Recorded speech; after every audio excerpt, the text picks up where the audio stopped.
qué rápido ya pasó esta etapa de la pandemia, esta etapa de cierre de escuelas, de todos los planteles, de prácticamente todos los niveles escolares estuvieron cerrados durante pues ya 2 años, año y medio, algunos híbridos de manera presencial, otros, pero bueno, 3 años ya pasaron de este cierre de escuelas por la pandemia, y ya una vez que se reanudaron las clases, que se normalizó la vida estudiantil, la vida escolar, que los chicos volvieron a reunirse con sus maestros, con sus compañeros de clase, bueno, ha habido muchas repercusiones. Hay que decir que el rezago educativo que se ha presentado es importante, y sin duda las autoridades escolares deben de tomar medidas para poder, pues de alguna forma, batir este rezago, de poder cerrar un poquito la brecha de lo que se perdió, porque pues sí, no es lo mismo una educación a distancia que una educación presencial. Sí hubo muchos cambios, pero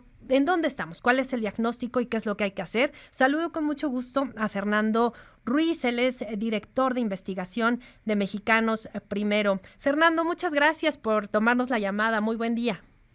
Buenos días, muchas gracias. Al contrario, muchas gracias por la oportunidad de Pues, compartirle a tu auditorio la situación. claro. ¿Qué diagnóstico tienen desde Mexicanos Primero? Mira, lo acabas de comentar muy bien. Ya tenemos más de un ciclo escolar con actividades presenciales básicamente normales, pero la crisis que se generó durante la etapa de cierre de las escuelas, pues vino a agravar la situación que ya teníamos de años atrás, previo a la pandemia, en donde teníamos problemas muy fuertes de abandono, aunque ya se estaban reduciendo los porcentajes, y de aprendizajes, pues ya estábamos en un estatus de acuerdo a las evaluaciones, las últimas evaluaciones previas a la pandemia, que no estábamos logrando romper esta inercia de que los niños no estaban pudiendo aprender, y todo eso se incrementó, lo cual planteaba un reto fundamental que me parece que las autoridades no lo están asumiendo con el vigor que nosotros estamos exigiendo, porque las brechas de aprendizaje se ampliaron, y el abandono se intensificó, ¿no? Y entonces, ¿qué es lo que tenemos ahorita en este momento? Pues en la evaluación que estamos haciendo sobre las decisiones que se han tomado en estos últimos 2 años, un número importante, nosotros identificamos 188 propuestas de cambio, decisiones, que me parece que algunas de ellas no tan relevantes, pero muchas de ellas sí empiezan a apuntar sobre qué es lo que teníamos que hacer, pero el problema está en que no lo toman en serio las propias autoridades, y esto ha hecho que sus medidas pues no están teniendo los resultados que nosotros esperamos.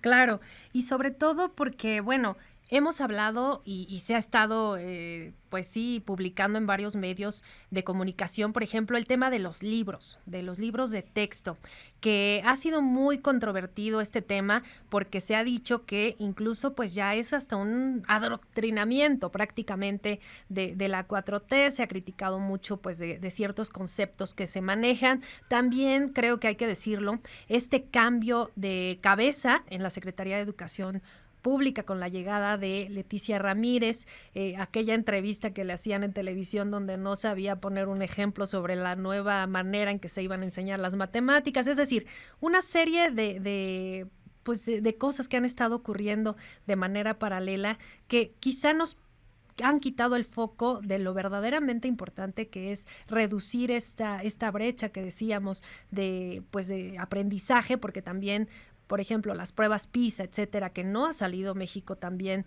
posicionado pues desde hace muchos años, pues todavía se amplió más, ¿no? En efecto, mira, están desubicados, porque lo que realmente estamos nosotros identificando que requieren los niños, uh-huh, o sea, los libros de texto tienen un efecto muy limitado, porque realmente los que terminan definiendo cómo se da el aprendizaje en el aula son los maestros. Uh-huh. Claro. Pero la apuesta que se hizo desde la administración pasada fue, pues preparemos a los maestros, ¿no? Sí. Esa fue la intención de la reforma. No se logró porque se convergieron intereses políticos que determinaron que esta iniciativa se detuviera. Y entonces ahorita lo que estamos nosotros planteando es algo muy muy sencillo. Uh-huh. enfoquémonos en los niños. O sea, es algo increíble que nosotros tengamos que hacer este tipo de definiciones. ¿Qué es lo que necesitan los niños para resolver este abandono? Claro. Necesitan un apoyo complementario a las clases que están recibiendo con sus maestros, porque los maestros están desafortunadamente metidos en todo este vorágine de iniciativas desubicadas y fuera de lugar en la que las autoridades educativas los están metiendo, como la revisión de los planes de estudio, como esa discusión que se ha generado a raíz de la forma tan poco adecuada que están queriendo donde están queriendo reformar los libros de texto, y de repente a los niños, que son el elemento fundamental del aprendizaje, pues los estamos dejando abandonados. Todo lo que estamos diciendo es de que a los niños les tenemos que dar un acompañamiento y asesoría complementaria a las clases. Tenemos que organizar nuevamente el horario escolar para que tengan más tiempo para aprender. Lo que necesitamos es que ellos estén enfocados en las aulas, aprendiendo mucho más tiempo que el que están ahorita realizando. Y finalmente, tenemos que cambiar las prácticas pedagógicas. Uh-huh. Eso es lo fundamental. Y entonces de repente cuando nosotros estamos discutiendo esto, la discusión de los libros de texto me parece que nos distrae, como tú dices. Sí. Me parece que no es por ahí. Claro, y esto que comentabas que es fundamental del acompañamiento que debe de haber y pues lo que en casa creo que también los padres de familia deben de trabajar, porque pues no solo es la escuela, ¿no? Hablábamos al inicio de la emisión de estos casos de bullying, de violencia que se han visto y que se han reproducido pues en los últimos días en redes sociales, muy lamentables y muy preocupantes también, pero creo que va muy de la mano con el trabajo que debe de hacerse en casa desde la parte de educación, de valores, de ética, pero también en la parte, pues sí, de aprendizaje, de reforzar las tareas que a lo mejor en la escuela no terminan o que pues simple y sencillamente por tanta información que se quiere transmitir a los niños, pues no logran comprender todo, ¿no? Yo estaba leyendo este estudio que presentaban, Equidad y Regreso, que daba unas cifras que de verdad alarman. Era que el 23% de niños y niñas adolescentes entre 10 y 15 años no pudieron comprender un libro, o un texto más bien, de tercer grado, cuando en mayo del 2021 sí lo habían podido hacer. Y es que, pues sin duda, es muy importante la comprensión de la lectura y a veces, pues por leer o por hacerlo más rápido, por exigirles quizás a los niños que lo hagan más rápido en otras condiciones, pues no lo comprenden, ¿no?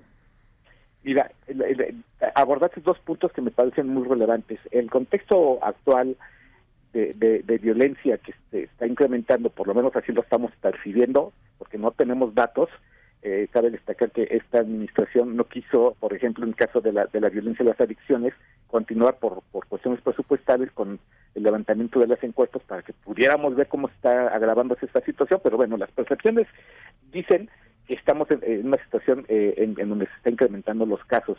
Y luego tenemos el problema de los aprendizajes que se perdieron y que no contamos en este momento con información por parte de la Secretaría de decirnos qué tan mal están los estudiantes con las evaluaciones de diagnóstico que ya aplicaron este año y el año pasado. Lo que nosotros estamos diciendo es que aparte del fracaso de las estrategias gubernamentales para manejar la violencia en las escuelas, este es un factor que está contribuyendo a que los estudiantes no logren alcanzar los aprendizajes. Y ese es un planteamiento que nosotros vamos a trabajar más el mes que viene, que presentemos una investigación, uh-huh. Pero te adelanto mucho que si los maestros no construyen nuevas prácticas de aprendizaje en donde estén insertos el manejo socioemocional, que es un elemento fundamental para poder construir y ser más efectivos en tiempo más corto los aprendizajes, pues no vamos a lograr remontar esta situación que tú acabas de comentar y que nosotros hemos estado señalando insistentemente desde el año pasado. Son las prácticas de los maestros los que van a empezar a tener resultados, y eso yo creo que es una prioridad que me parece que la Secretaría de Educación Pública paradójicamente no la tiene. Claro, y por último otro punto que también es muy preocupante es el abandono, ¿no? Quizá hablamos ahora del rezago, de las dificultades que que han tenido los chicos para, pues ahora sí que regularizarse, ponerse al corriente con lo que pues quizá tuvieron que dejar de aprender o que se les complicó más hacerlo en casa por su cuenta con los papás haciéndola de maestros en esta pandemia. Pero otro punto que es súper relevante es el abandono, porque quizá muchos niños por la condición familiar de sus padres, etcétera, pues definitivamente no pudieron seguir estudiando, no pudieron tomar clases en línea por un montón de contextos familiares y también pues económicos, quizá en comunidades que pues es difícil el acceso de internet, etcétera. ¿Qué pasa con estos niños que definitivamente dejaron la escuela y que pues muchos no lo retomaron o no han podido retomarlo quizá? Mira, ahí es también nuevamente un tache a las autoridades, porque es increíble que el abandono, que es uno de los problemas crónicos que tenemos y que se han incrementado, pero no es una novedad, no sepamos cuáles son las razones reales de los estudiantes. La única evaluación, información representativa a nivel nacional que se tiene para abandono es de 2012 y fueron para los estudiantes de educación media superior una encuesta muy bien realizada, pero ya totalmente rebasada.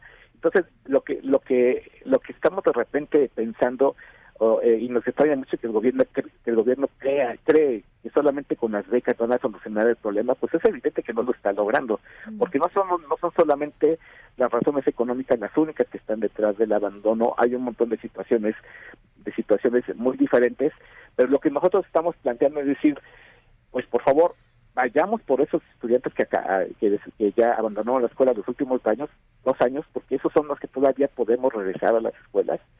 Preguntémosle a cada uno de ellos por qué se fueron, porque si no sabemos cuáles son las razones reales que cada uno de ellos tiene, pues no vamos a poder hacer que el sistema educativo construya políticas para evitar y mejorar los índices de permanencia. Y entonces ellos son los que nos tienen que estar diciendo, y no tenemos prácticamente ninguna iniciativa que nos esté diciendo, que nos esté dando esta información. Y la tercera, que nosotros creemos que es muy importante, es que no nada más hay que buscarlos y preguntarles y escucharlos, sino también que no nos podemos regresar así de un día para otro a las escuelas, porque estos estudiantes al tomar esa decisión ya tienen un montón de problemas. Tenemos que darle un curso muy intensivo de académico y socioemocional, porque detrás muchas veces de esas decisiones que toman los estudiantes ya hay una carga emocional de fracaso, de un sentimiento de fracaso, que si no lo atendemos, pues nos podemos regresar, pero al siguiente año saber que se van a volver a ir, ¿no? Claro, no, pues es que es increíble, ¿no? El no tener este diagnóstico del que hablas, pues es súper importante, pues tenerlo, hacerlo de alguna forma, porque no hay manera de atacar un problema si no lo conoces. Y de alguna forma este diagnóstico daría las claves para poder enfrentarlo. Y también creo, no sé si coincidas, el tema presupuestal, del que se ha hablado mucho. ¿Es suficiente? ¿Hace falta más recurso para las escuelas? Porque también veíamos este programa de pues rehabilitación de escuelas y demás, que hubo también por ahí señalamientos de corrupción, etcétera, pues se va perdiendo en el camino el objetivo, que es reforzar la educación desde las bases. Sí, es más, de hecho, parte del problema de que estas iniciativas, estas 188 propuestas que hizo la Secretaría de Educación Pública de su fracaso, tiene su explicación en el presupuesto. Está desalineado el presupuesto de egresos, el gasto educativo federal, está desalineado de las verdaderas necesidades que tienen las escuelas, los maestros y los estudiantes, porque dice, cuando tú lo revisas, nada más para darte un ejemplo y ubicar cuál es la situación. En este diagnóstico que la propia Secretaría hizo, hicimos como el cálculo de cuántas iniciativas se tomaron. El 16% decía que lo importante era el abandono, el otro 16% estaba enfocado a mejorar los niveles de logro, y 10% para resolver el problema del abandono. 1% decía que el problema era la infraestructura. Y cuando tú revisas el presupuesto, resulta que el 36% de todo el gasto de educación básica está para infraestructura, y supuestamente la Secretaría decía que ese no era lo importante. Entonces, ve cómo está desalineado. Sí. Dicen que el problema también habían identificado que el problema es la formación de los docentes, la capacitación de los docentes, y cuando ves el presupuesto, tenemos el presupuesto más bajo de dos décadas para la formación de los maestros. Entonces, eso explica parte de por qué no estamos avanzando, y eso va a ser muy grave porque nosotros lo que estamos estimando es que para alcanzar, antes de no haber hecho, o sea, simplemente sin hacer innovaciones, íbamos a tardar tres sexenios en mejorar los niveles de escolaridad. Con esto que está pasando, que la Secretaría no está logrando generar un cambio y romper esta crisis que estamos viviendo, pues ya nos vamos a aventar 10 sexenios para cambiar la situación, y me parece que esto debe llamar a la indignación. 10 sexenios, Fernando, híjoles, es muchísimo tiempo, y además que de por sí la educación, y hay que decirlo, yo hablaba un poco de las pruebas PISA, de todo esto que pues se han venido realizando, y siempre la verdad México no sale en buenas posiciones. Imagínate ahora con este rezago que ya venimos arrastrando, pues va a ser mucho más difícil alcanzar, pues ya no digas niveles de países en Europa, ¿no? Que bueno, ya estamos hablando de palabras mayores, pero simplemente el que los niños tengan los conocimientos básicos. Si te das cuenta, porque van creciendo y conforme van transcurriendo su vida escolar, llegan a la secundaria, a la prepa, pues sus conocimientos y su mecanismo para estudiar, etcétera, pues realmente es muy pobre, ¿no? Y hay muchos que tienen quizás posibilidades de sí tomar otro tipo de cursos, no sé, extra clases y demás, pero otros chicos no. Y por ejemplo, simplemente, ¿no? El aprendizaje del idioma inglés, que era de lo que se hablaba mucho cuando la reforma educativa, etcétera, etcétera, pues se fueron dejando, y pues ahí vamos, ¿no? Ahora sí que arrastrando un montón de carencias. Sí, la situación está muy complicada. Es obvio que la Secretaría no puede con el paquete. Uh-huh. No puede con el paquete porque además está distraída en la agenda electoral del presidente, ¿no? Y en lugar de estar viendo a los niños como prioridad. Y entonces, mira, va a ser muy difícil, yo lo veo así. Por eso estamos haciendo, lo que estamos diciéndole es decir, bueno, ok, pero entonces concéntrate en aquellos que más lo necesitan. Mira, tenemos décadas y hay un montón, miles de investigaciones que nos están diciendo algo muy obvio, que generalmente todos los problemas se concentran en aquellas zonas y niños en donde convergen todas las vulnerabilidades, en los jóvenes más que tienen menores ingresos, en las familias más pobres, en las que tienen discapacidad, en las que tienen en las que tienen en zonas de educación indígena.